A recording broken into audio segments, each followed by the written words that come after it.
Bom dia, gente! Sejam bem-vindos!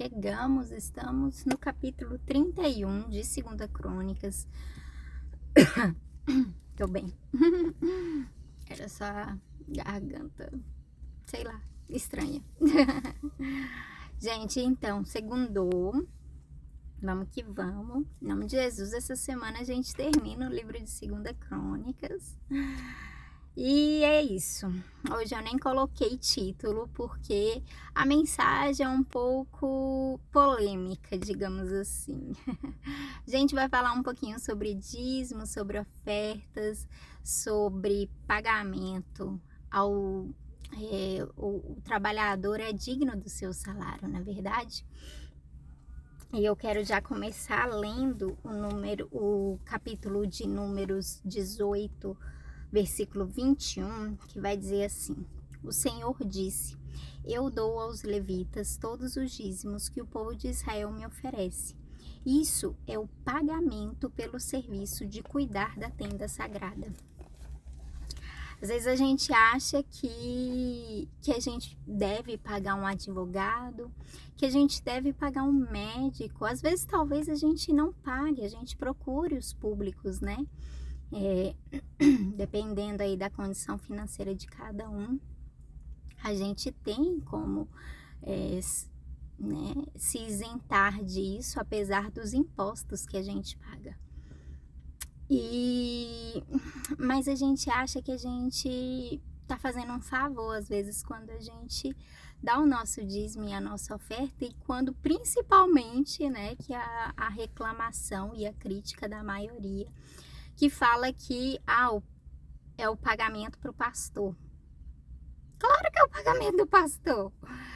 Claro, gente, não tem como alguém se debruçar, se dedicar, se dispensar, gastar o seu tempo em algo sem cobrar o devido valor por aquilo. Né? Não é nem cobrar, porque ninguém ali cobra, né? A gente vê assim ontem. E por que eu achei essa mensagem tão, assim, pelo menos para mim? Porque ontem mesmo, pela manhã, minha mãe estava escutando um pastor lá no celular mesmo, pelo YouTube. E aí ele estava cheio de melindre, assim, para cobrar os dízimos e as ofertas, e cada vez mais a gente tem esse cuidado, essa forma de falar de maneira que não vai, né, dispersar as ovelhas, achar que é para ele, e ele falando: não, gente, quando eu puder eu quero dar o aluguel da igreja, eu quero pagar, e sim, glória a Deus, também é dever dele. Mas e outras igrejas ainda, elas viram e elas falam: não, ó, dá o dízimo que o Senhor vai te abençoar abundantemente, ricamente, prosperamente. Você vai prosperar em todos os seus negócios. E eu não tenho dúvidas. A própria palavra de Deus fala: dá o dízimo, enfim, lá em Malaquias 3:10, se eu não me engano. Vai falar: dá o dízimo. Em poucas palavras, dá o dízimo e faça prova do Senhor e veja se Ele não abrirá as comportas do céu, né? Mas às vezes a gente dá o dízimo e as ofertas por esse propósito, com esse motivo em mente, com essa mentalidade de tipo: eu vou fazer esse favor aqui para ver se o Senhor me abençoa, porque aí o Senhor vai ter uma dívida comigo. Para, em nome de Jesus. Eu declaro que as pessoas que estiverem ouvindo essa live nunca mais pensarão assim, nunca mais pensarão dessa maneira, não terão essa consciência. Mas farão isso como um princípio e com um propósito de estar pagando, sabe? De estar entregando o que é devido aos trabalhadores que se dedicam dia após dia para manter a igreja limpa, para poder se dedicar, se debruçar em poder trazer algo, né, que vai fazer a sua casa prosperar, a sua semana, a sua mentalidade.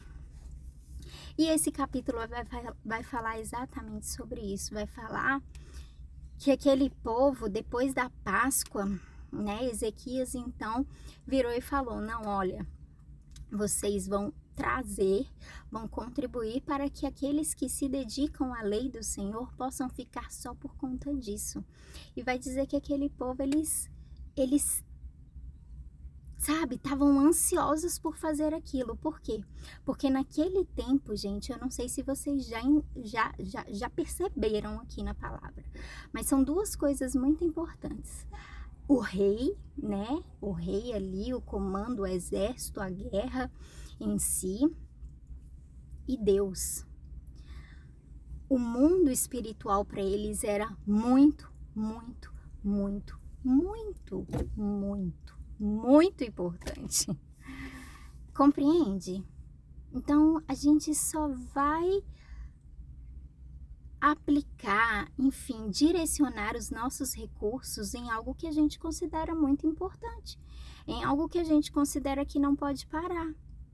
E se a gente não tiver quem se dedique nisso, eu volto e meio, eu falo aqui, que os músicos, os nossos louvores, a gente precisa de louvores em que nós mesmos compomos, né? Tipo, que as pessoas... Esses dias eu tava fazendo uma oração que quase que eu falei, rapaz, eu vou escrever uma música com isso aqui, tá bonito. Entendeu, gente? Mas é isso, sabe? Ninguém tem cabeça pra... E sim, a gente precisa, né? A gente precisa muitas vezes fazer duas coisas. Eu tava vendo esses dias minha hora trabalhado, quanto valia, meu dia trabalhado, quanto valia. Falei, rapaz, eu tô valendo muito pouco. Eu sei que eu mereço mais. E aí eu vou buscar formas de complementar a minha renda. Da mesma forma, muitas das vezes são os pastores, os músicos, né? Eles trabalham, eles têm um primeiro trabalho para fazer daquilo ali como se fosse um hobby. Na verdade, isso daqui não é um hobby. Isso daqui é uma verdade, é uma coisa da qual merece esse empenho, essa dedicação, esse entregar. Então, eu já tô na metade da live. Provavelmente a gente agora só vai ler e você vai entender um pouco do que eu tô falando, encaixando aqui nesse capítulo. Amém? Bom dia, mãe, seja bem-vinda. Então é isso, vamos lá. Amém, Jesus? Obrigada pelo dia de hoje, obrigada, Pai, que o Senhor traga entendimento, luz aos nossos olhos, sabe, Pai, para essa verdade. Sabe, Deus, de que o trabalhador é digno do seu salário e que não desprezamos, Deus, a função de absolutamente ninguém, nem mesmo dos nossos pastores, mestres, líderes, sabe, Deus, levitas, todos aqueles, Pai, que trabalham na sua casa. Nós oramos e abençoamos, Deus, com os ricos recursos dos céus. Em nome de Jesus, que o Senhor possa estar dando, sabe, Pai, condições para cada um, Deus, desenvolver e empenhar suas vidas, Deus, naquilo que o Senhor o chamou para fazer. Que nós sejamos generosos, que nós sejamos, sabe, Pai, essas pessoas que mais do que achar que nós estamos doando algo, nós sabemos que nós estamos investindo em algo para nós mesmos e para nossa vida e para nosso país. É o que nós oramos, te pedimos por essa semana, desde já, que o Senhor esteja conosco, que o Senhor vá à nossa frente, que o Teu Espírito Santo nos conduza no centro da Sua vontade, em nome de Jesus. Amém? Vamos lá. 31, versículo 1 vai dizer: Quando a festa terminou, todos os israelitas que estavam em Jerusalém foram pela cidade de Judá, quebrando as colunas do deus Baal, cortando os postes da deusa Zerá e destruindo os altares e os lugares pagãos de adoração. Fizeram o mesmo em todos os territórios das tribos de Judá, de Benjamim, de Efraim e de Manassés. Depois todos voltaram para casa. Ezequias organizou os sacerdotes e os levitas em grupos, dando a cada grupo a sua responsabilidade. Os sacerdotes apresentavam os sacrifícios que eram completamente queimados e as ofertas de paz. Os levitas cantavam louvores e davam graças a Deus e guardavam os portões do templo. dos seus touros e dos seus carneiros, o rei dava animais para os sacrifícios a serem completamente queimados, que eram oferecidos de manhã e à tarde, e também para os sacrifícios a serem completamente queimados, que eram oferecidos nos sábados, nas festas da lua nova e nas outras festas fixas, conforme mandava a lei de Deus, o Senhor.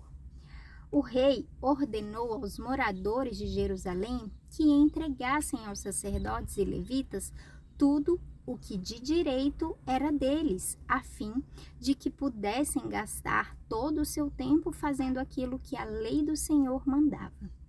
Logo que a ordem do rei foi anunciada, o povo deu generosamente a melhor parte do seu trigo, vinho, azeite, mel e de todos os outros produtos das suas plantações. Trouxeram também em grande quantidade a 10ª parte de tudo o que tinham.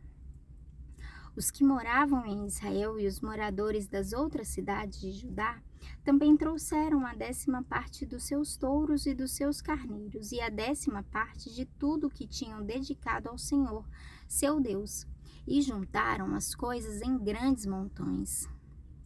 Começaram a amontoar as ofertas no 3º mês e terminaram no 7º mês. Quando Ezequias e as altas autoridades foram ver aqueles montões de ofertas, louvaram a Deus, o Senhor, e elogiaram o povo de Israel. Ezequias falou com os sacerdotes e os levitas a respeito daqueles montões. E o grande sacerdote Azarias, descendente de Zadok, respondeu: Desde que o povo começou a trazer todas estas ofertas ao templo, nós temos tido bastante para comer e tem sobrado muita coisa. O Senhor Deus tem abençoado o seu povo e por isso temos comida até demais.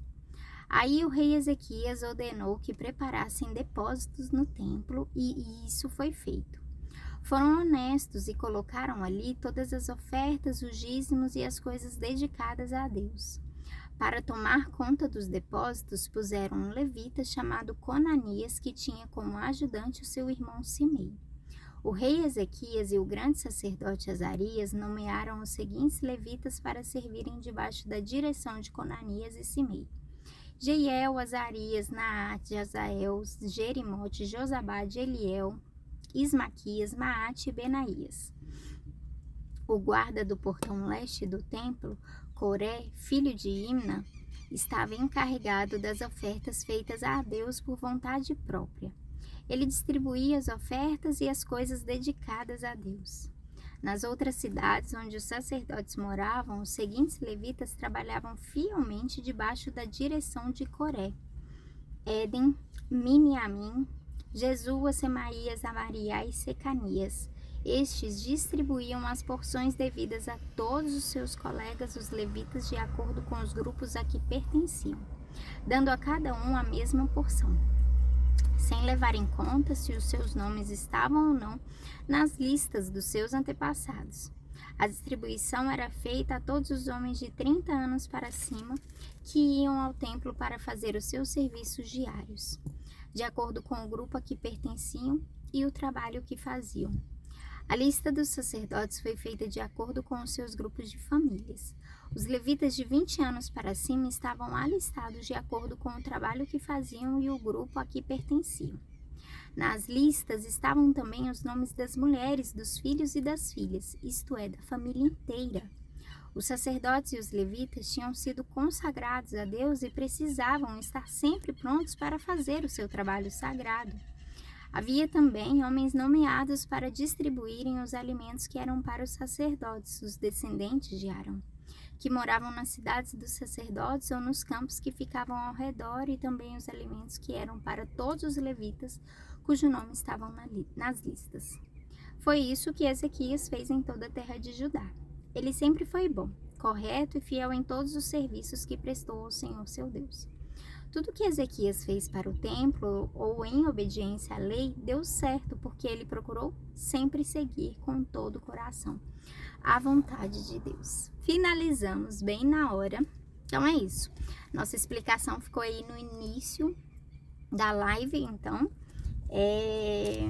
E é isso, gente. Então, acho que esse capítulo ele é muito explicativo por si só, principalmente nessa linguagem, mas em outras também que eu li, eu consegui já ter esse entendimento. Mas, e é isso. Mas se para você fica assim um pouco nebuloso, um pouco duvidoso, né? Eu acredito que o início dessa live vai poder esclarecer. E que mais? É isso. Qualquer coisa, estamos aqui. Amém? Deus abençoe.